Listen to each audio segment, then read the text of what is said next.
আমন্ত্রণ চ্যানেল 24 এর সকাল 7টার খবরে। শুনছিলেন সিলন ফ্যামিলি ব্লেন্ডের সংবাদ শিরোনাম। আপনাদের সাথে আছি আমি সারিকা তাবাসসুম। টানা বর্ষণে কক্সবাজার, বান্দরবন ও হবিগঞ্জের বন্যা পরিস্থিতি আরও অবনতি হতে পারে। ঝুঁকিতে আরও 12 জেলা, এমন ইঙ্গিত দিয়েছে পূর্বাভাস ও সতর্কীকরণ কেন্দ্র। আবহাওয়া অফিস জানায়, সুস্পষ্ট লঘুচাপের কারণে ভারী বৃষ্টি হতে পারে রোববার পর্যন্ত। সক্রিয় মৌসুমি বায়ুর কারণে দেশ জুড়ে টানা বৃষ্টি, কখনো ঝিরিঝিরি, কখনো বা মুষলধারে। এরই মধ্যে পানি বেড়েছে চট্টগ্রাম, সিলেট, ময়মনসিংহ ও রংপুর বিভাগের নদ নদীতে। বিপদসীমার উপরে বান্দরবনের সাঙ্গু ও মাতারমুহুরীর পানি। টানা বর্ষণে চট্টগ্রাম, ফেনীসহ 15 জেলায় আকস্মিক বন্যার পূর্বাভাস দিয়েছে বন্যা সতর্কীকরণ কেন্দ্র। আগামী 3 দিন পর্যন্ত ভারী থেকে অতি ভারী বর্ষণের প্রবণতা অব্যাহত থাকতে পারে দেশের দক্ষিণ পূর্বাঞ্চলীয় চট্টগ্রাম জেলার পার্বত্য অববাহিকা এবং একই সাথে দেশের উত্তর পূর্বাঞ্চলীয় সিলেট ও ময়মনসিংহ বিভাগের কিছু অঞ্চলে এবং উত্তরাঞ্চলীয় রংপুর বিভাগ এবং সংলগ্ন ভারতের কিছু স্থানে। এর ফলে মূলত দক্ষিণ পূর্বাঞ্চলীয় পার্বত্য অববাহিকার বান্দরবন, কক্সবাজার জেলার নিম্নাঞ্চলে আগামী 2 থেকে 3 দিনের বন্যা পরিস্থিতির কিছুটা অবনতি ঘটতে পারে। ভারী বৃষ্টিতে পাহাড় ধসের ঘটনা ঘটেছে কিছু এলাকায়। এখন প্রশ্ন, আর কতদিন চলবে বৃষ্টি? ভারী বৃষ্টিপাত আগামীকাল অব্যাহত থাকতে পারে, আরও 2-1 দিন অব্যাহত থাকতে পারে। তবে ঢাকায় আগামীকাল বৃষ্টিপাতের তীব্রতা তুলনামূলকভাবে কম থাকবে, কিন্তু 11 তারিখ থেকে আবার ঢাকা সহ সারা বাংলাদেশেই বৃষ্টিপাতের তীব্রতা বাড়বে।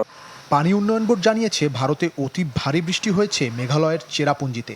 এর ফলে উজান থেকে নেমে আসা ঢলে 24 ঘন্টায় প্লাবিত হতে পারে সিলেট, মৌলভীবাজার, হবিগঞ্জ ও সুনামগঞ্জের বিভিন্ন এলাকা। পরিস্থিতির উন্নতি হতে পারে শনিবার থেকে। ইমতিয়াজ মাহমুদ, চ্যানেল 24, ঢাকা। কক্সবাজারের রোহিঙ্গা ক্যাম্পে আবারও পাহাড় ধস। ভারী বর্ষণের মধ্যে একটি মাদ্রাসায় পাহাড় ধসে প্রাণ গেছে 4 শিশু ও 1 শিক্ষিকার। বুধবার বিকেলে উখিয়ার কুতুপালং 5 নম্বর ক্যাম্পে মোচরা এলাকায় একটি মহিলা হেফজখানার উপর ধসে পড়ে পাহাড়ের মাটি। খবর পেয়ে উদ্ধারের নামে ফায়ার সার্ভিস ও স্থানীয়রা। এরপর 4 শিক্ষার্থী ও 1 শিক্ষিকার মরদেহ উদ্ধার করে। জীবিত উদ্ধার করা হয় 5 জনকে। এ নিয়ে গত কয়েকদিনে রোহিঙ্গা ক্যাম্পে পাহাড় ধসে মারা গেল 13 জন।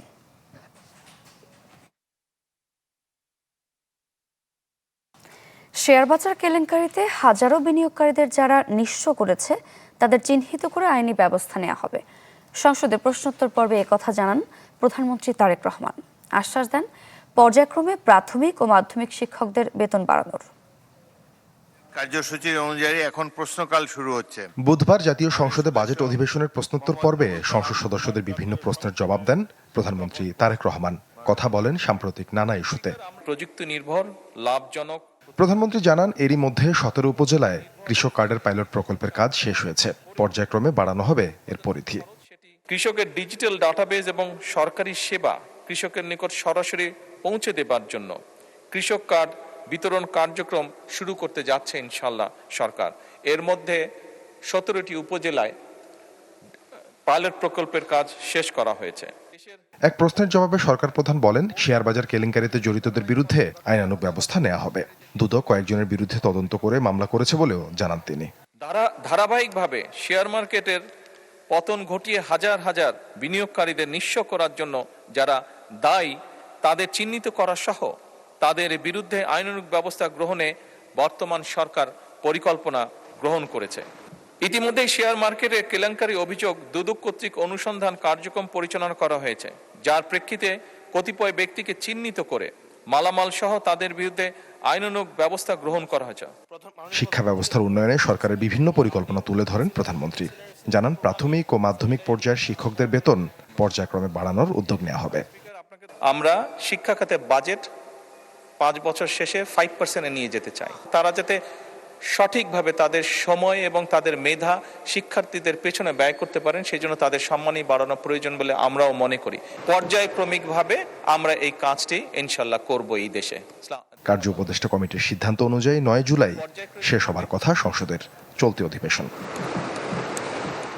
সাদবিন শফিক, চ্যানেল 24, ঢাকা। দলীয় শত্রু দিয়ে ঘেরা প্রধানমন্ত্রী তারেক রহমান এমন মন্তব্য করে ঢাকার বাইরে তাকে রাত না কাটানোর পরামর্শ দিলেন 11 দলের নেতারা। রাজধানীতে এক সেমিনারে তারা বলেন, অধিকার প্রশ্নে সরকারের সাথে আলোচনা হবে, তবে আপোষ নয়। রাজধানীতে জুলাইয়ের চেতনা, গণভোটের রায় বাস্তবায়ন ও গণহত্যার বিচার ইস্যুতে 11 দলের এই সেমিনার, এবং জাতীয় সেমিনারের সম্মানিত সভাপতি, যেখানে গণ অভ্যুত্থানে নিহতদের স্বজনরা তুলে ধরেন তাদের কিছু স্বপ্নভঙ্গের উপাখ্যান। সরকারের প্রতি আহ্বান জানান গণভোটের রায় বাস্তবায়নের। শহীদের রক্তের সাথে বেইমানি করলে, আহত ভাইদের সাথে বেইমানি করলে, দেশের জনগণের সাথে বেইমানি করলে দেশের মানুষ কিন্তু চুপ করে আর বসে থাকবে না। আপনি অনতিবিলম্বে এই গণভোটের রায় বাস্তবায়ন করে জাতির সামনে আপনি মহানায়ক হয়ে থাকেন। সেমিনারে জুলাই সনদ বাস্তবায়ন ও গণহত্যার বিচারে গড়িমসির অভিযোগ তোলেন 11 দলের শীর্ষ নেতারা। হুঁশিয়ারি দেন, গণরায় বাস্তবায়নে বিন্দুমাত্র ছাড় দেবে না 11 দল। সরকারি কর্ম কমিশন পিএসসিতে নিয়োগ হবে একটা সুষ্ঠু প্রক্রিয়ার মধ্য দিয়ে, দুদকে নিয়োগ হবে সুষ্ঠু প্রক্রিয়ার মধ্য দিয়ে, সেগুলো আপনারা মানবেন না, তাহলে আপনারা সংস্কারের কোন অংশটুকুকে মানবেন? ফ্যামিলি কার্ডের গণতন্ত্র আর কৃষি কার্ডের গণতন্ত্র দিয়ে যদি আমাদেরকে আবার সেই ফ্যাসিবাদী শেখ হাসিনার উন্নয়নের গণতন্ত্র বুঝাইতে চান, তাহলে আমাদের আচরণ কিন্তু ফ্যাসিবাদী শেখ হাসিনার চেয়ে আপনার সাথে ভিন্ন কিছু হওয়ার সুযোগ নেই। তারা এই সংসদে দাঁড়িয়ে বলেছিলেন জুলাই চার্টার একটা অন্তহীন প্রতারণার দলিল, আর এই সংসদেই দাঁড়িয়ে তারা আবার প্রমাণ করলেন তারাই জাতির সাথে অন্তহীন প্রতারণা করেছেন। আমাদের আলোচনা চলবে, কথাবার্তা হবে, ন্যায্য কাজে সরকারকে সহযোগিতা করব, কিন্তু জনগণের অধিকারের ব্যাপারে এক চুল পরিমাণ ছাড় দেওয়া হবে না। সেমিনারে বিএনপির ভেতরেই তারেক রহমানের শত্রু রয়েছে মন্তব্য করে তাকে সতর্ক করেন এলডিপি চেয়ারম্যান। আপনাকে আমি এটাও পরামর্শ দিয়েছি, ঢাকার বাইরে আপনি রাত্রি যাপন করবেন না, কারণ চারিদিকে আপনি শত্রু দ্বারা পরিবেষ্টিত। রমিজ হুসাইন, চ্যানেল 24, ঢাকা। রেলযাত্রার দীর্ঘ ক্লান্তি এবার শেষ হতে চলেছে ঢাকা চট্টগ্রাম রুটে। কর্ডলাইন মেগা প্রকল্পের সুবাদে ট্রেনের গতিতে আসবে নতুনত্ব, যা ঘন্টায় সর্বোচ্চ 160 কিলোমিটার। 62,000 কোটি টাকার এই সরাসরি লাইন প্রকল্পে দূরত্ব কমবে 80 কিলোমিটার। আদনান সজীবের রিপোর্ট, ক্যামেরা ছিলেন রিপু আহমদ ও মেহেদি মিরাজ। ঢাকা থেকে চট্টগ্রাম 320 কিলোমিটারের রেলপথ। টঙ্গী, ভৈরব, আখাউড়া হয়ে ঘুরে যেতে সময় লাগে 6 থেকে 7 ঘন্টা। কিন্তু যাত্রাপথের এই দীর্ঘ ক্লান্তির অবসান হবে কর্ডলাইন প্রকল্পে। ঢাকা থেকে কুমিল্লা হয়ে সরাসরি নতুন রেল লাইনে দূরত্ব কমবে 80 কিলোমিটার। ফলে মাত্র 3.5 ঘন্টায় ট্রেন পৌঁছাবে বন্দরনগরী চট্টগ্রাম। এই প্রকল্পে যুক্ত হবে ঘন্টায় 160 কিলোমিটার দ্রুতগতি সম্পন্ন আধুনিক ট্রেন। কনসালটেন্ট নিয়োগ করে ফিজিবিলিটি স্টাডি অলরেডি সমাপ্তির পথে এবং ডিটেল ডিজাইনের কাজও শুরু হয়েছে। প্যাসেঞ্জার সংখ্যা আসলে রোডের থেকে ডাইভার্ট হয়ে রেলওয়েতে আসবে, এক্ষেত্রে আমাদের প্যাসেঞ্জার আর্নিংও বাড়বে, প্লাস আমরা যেহেতু ফ্রেট ট্রেন বেশি চালাতে পারবো তখন আমাদের ফ্রেট আর্নিংও বাড়বে। রেলওয়ের তথ্য বলছে, দেশের প্রধান অর্থনৈতিক করিডোরের গতিশীলতা বাড়াতে এই মেগা প্রকল্পে বিনিয়োগ ধরা হয়েছে প্রায় 62,749 কোটি টাকা, যার প্রায় 20,000 কোটি টাকা খরচ হবে ভূমি অধিগ্রহণ এবং বাকিটা নির্মাণে। ল্যান্ড অ্যাকুইজিশন আমাদের 2 থেকে 3 বছরের সময় লাগবে। এটার শেষের দিকে যখন আসবে বা 50% এগিয়ে যাবে তখন আমরা ইনফ্রাস্ট্রাকচার প্রজেক্টটা নেব, এবং আমার ধারণা 2028-এর শেষের দিকে বা 29 সালের শুরুর দিকে বাস্তবায়নের দিকে যাওয়ার একটা সম্ভাবনা আছে। যোগাযোগ বিশেষজ্ঞরা বলছেন, গতি বাড়ানো এবং জ্বালানি খরচ কমাতে কর্ড লাইনের বিকল্প নেই। তবে গত 1 দশকে জমির অতিরিক্ত দাম ও ভায়াডাক্ট নির্মাণে ব্যয় বেড়ে যাওয়া এই প্রকল্পের বড় চ্যালেঞ্জ। এটা একটা বিশাল, আমি মনে করি এটা অর্থনৈতিক এবং বাণিজ্যিক উপযোগিতা আছে। এটা আরও 2 যুগ আগেই করার কথা ছিল। এখন এটার পিছনে যে আমার নির্মাণ ব্যয় হবে, কারণ আপনি নিশ্চয়ই জানেন ঢাকা এবং নারায়ণগঞ্জ আশেপাশে যে পরিমাণ ডেভেলপমেন্ট হয়েছে, এখানে ভাঙতে হবে, জমি অধিগ্রহণে একটা বিরাট খরচ চলে আসবে এবং নির্মাণ সামগ্রীর খরচও কিন্তু বেড়ে গেছে। বিনিয়োগের অঙ্ক বড় হওয়ায় প্রকল্পটি পাবলিক প্রাইভেট পার্টনারশিপ পিপিপির ভিত্তিতে বাস্তবায়নের তাগিদ দিচ্ছেন যোগাযোগ বিশেষজ্ঞরা। এই প্রজেক্টটা যদি করা হয়, প্যাসেঞ্জার ট্রেন পুরনো লাইন থেকে শিফট হয়ে চলে আসবে কর্ড লাইনের মধ্যে, নিচে যেই জায়গাটা থেকে গেল সেখানে ফ্রেট ট্রেনকে প্রায়োরিটি দেওয়ার জন্য যা যা আয়োজন করা দরকার সেম প্রজেক্টের মধ্যে আমার মনে হয় নেওয়া উচিত। রেলওয়ে কর্তৃপক্ষ জানিয়েছে কর্ডলাইন প্রকল্পের কাজ শুরু হতে পারে আগামী বছরের জুনে। রেলওয়ের তথ্য বলছে ৬২,০০০ কোটি টাকার এই মেগা প্রকল্প শেষ হতে সময় লাগতে পারে অন্তত ৪ বছর। দেশের প্রধান এই অর্থনৈতিক করিডোরের স্বপ্ন পূরণ করতে হলে সময়মতো বিদেশি অর্থায়ন এবং ভূমি অধিগ্রহণের মতো বড় চ্যালেঞ্জ পাড়ি দিতে হবে রেলওয়ে কর্তৃপক্ষকে। আদ্দিন সজীব, চ্যানেল 24, কমলাপুর, ঢাকা। আজ সংবিধানের ৫ম সংশোধনের ভাগ্য নির্ধারণ করবেন আপিল বিভাগ। প্রধান বিচারপতির নেতৃত্বাধীন বেঞ্চ এই রায় দেবেন। রিটে আপিলকারী শুধু পুরো সংশোধনী বাতিল চেয়েছেন, আংশিক বাতিলের পক্ষে মত দেন বাকিরা।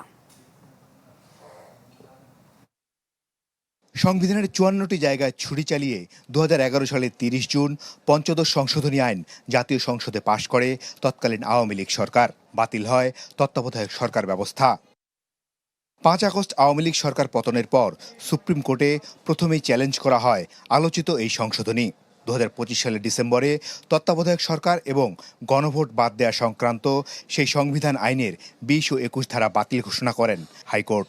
এরপর এ নিয়ে আপিল বিভাগে যায় সুজন সম্পাদক সহ ৪ ব্যক্তি।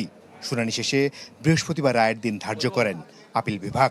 পার্লামেন্টে আমরা সরকার বিরোধী দলের পক্ষ বিপক্ষের নানা রকম বিতর্ক বাংলাদেশের মানুষকে উদ্বেলিত করছে এবং আমরা গণতন্ত্রের দিকে যাচ্ছি এবং গণতান্ত্রিক চর্চা চলছে, সেটা এভাবে বলে আমরা আদালতকে যখন বলার পরে আদালত আগামীকাল বৃহস্পতিবার এটা চূড়ান্ত রায় ঘোষণার জন্য দিন ধার্য করেছেন। শুনানিতে আপিলকারী শুধু পুরো পঞ্চদশ সংশোধনী বাতিল চান, বাকিরা আংশিক বাতিলের পক্ষে মত দেন। জনগণের মতামত গণভোটের মাধ্যমে নেওয়ার কথা ছিল, কিন্তু কোনো গণভোট অনুষ্ঠিত হয়নি। তো আমি বলেছি যে এই কারণে এই সংশোধনী পুরোটাই বাতিল হওয়া উচিত। পঞ্চদশ সংশোধনী পুরোটা বাতিল করবেন না, এটা আমাদের প্রত্যাশা। পুরোটা বাতিল করলে বেশ কিছু ভ্যাকুয়াম বা শূন্যতা দেখা দিবে। এই শূন্যতা সাংবিধানিক শূন্যতার জন্ম দিবে এবং এতে বাংলাদেশ নামক রাষ্ট্রটি সাংবিধানিক দৃষ্টিকোণ থেকে নানান জটিলতার মধ্যে পড়তে পারে। সুপ্রিম কোর্টের আপিল বিভাগে যদি মনে হয় যে সংবিধানের আরও কিছু বিধান এই প্রিন্সিপালের কারণে সংবিধানে থাকা উচিত না, তাহলে আদালত যেন সেই ক্ষেত্রে তার রায় প্রদান করেন। তবে এই শুনানির কোনো অংশেই সাংবাদিকদের প্রবেশ করতে দেননি আপিল বিভাগ। সংবিধান সংশোধনীর শুনানিতে সাংবাদিকদের এমন প্রবেশাধিকার নিয়ন্ত্রণের নজির নেই দেশে। মাসুদুর রহমান, চ্যানেল 24, ঢাকা।